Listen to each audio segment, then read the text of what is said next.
Hello, എല്ലാവർക്കും പുതിയൊരു വീഡിയോയിലേക്ക് സ്വാഗതം. എല്ലാവരും സുഖമായിട്ടിരിക്കുന്നു എന്ന് വിചാരിക്കുന്നു. ഞാനും സുഖമായിട്ടിരിക്കുന്നു അച്ഛമ്മ കേട്ടോ. വിളക്ക് കത്തിക്കാനുള്ള നോക്കുക കേട്ടോ. അപ്പോൾ വിളക്കൊക്കെ കൊളുത്തി കഴിഞ്ഞ് നാമം ചൊല്ലായിരുന്നേ. അപ്പോൾ നാമമൊക്കെ ചൊല്ലി കഴിഞ്ഞ് വാവട ഉണ്ടാക്കാനുള്ള ഇല റെഡിയാക്കുക കേട്ടോ. അപ്പോൾ ഇലയെല്ലാം നല്ലപോലെ കട്ട് ചെയ്തൊക്കെ വെക്കുവാന്നേ. വീഡിയോ ആദ്യമായിട്ടാണ് കാണുന്നെങ്കിൽ ചാനൽ ചെക്കിട്ട് ഇഷ്ടപ്പെട്ട് കഴിഞ്ഞാൽ സബ്സ്ക്രൈബ് ചെയ്യുക. വീഡിയോ ഇഷ്ടപ്പെട്ട് കഴിഞ്ഞാൽ ലൈക്ക് ചെയ്യുക കേട്ടോ.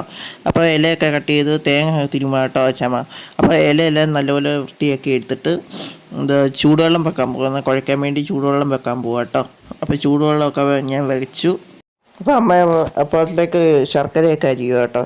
അപ്പോൾ ഇതിന് ചേർക്കാൻ വേണ്ടി ശർക്കരയൊക്കെ അരിഞ്ഞുകൊണ്ടിരിക്കുകയാണ്. അപ്പോൾ ശർക്കരയൊക്കെ അരിഞ്ഞ് കഴിഞ്ഞിട്ട് അപ്പോൾ എല്ലാം ഇലയിലോട്ട് പരുത്തുവാന്നേ. അപ്പോൾ എല്ലാം ഇലയിലോട്ടൊക്കെ പരുത്തി എടുക്കുക കേട്ടോ. അപ്പോൾ എല്ലാം റെഡിയാക്കി ആണെങ്കിൽ വേവിക്കാൻ ഇഡ്ഡലിക്കുട്ടത്തി വെച്ചു കേട്ടോ. അപ്പോൾ എല്ലാം വേവിച്ചൊക്കെ കഴിഞ്ഞ് ഇനി പിറ്റേ ദിവസത്തെ വീഡിയോ ആണേ. അപ്പോൾ രാവിലെ അമ്പലത്തിലൊക്കെ ഒന്ന് പോയിട്ട് വരാമെന്ന് വിചാരിച്ച് വാവൊക്കെ ഇട്ട് അമ്പലത്തിലൊക്കെ പോകാൻ റെഡി ആവും കേട്ടോ.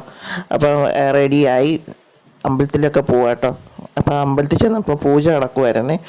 അപ്പോൾ കുറച്ച് നേരം അവിടെ ഇരിക്കേണ്ട വന്നു. അപ്പോൾ അതൊക്കെ കഴിഞ്ഞ് നേരെ ഇനി വീട്ടിൽ പോവാന്നേ. വീട്ടിൽ ചെന്നിട്ട് വാവടയൊക്കെ വെച്ചു കേട്ടോ. ഇന്നത്തെ വീഡിയോ ഇത്രയും ലൈക്ക് ചെയ്യുക, ഷെയർ ചെയ്യുക, സബ്സ്ക്രൈബ് ചെയ്യുക. വീഡിയോ ഇഷ്ടപ്പെട്ടാൽ ഞാൻ കമൻറ്റ് ചെയ്യും.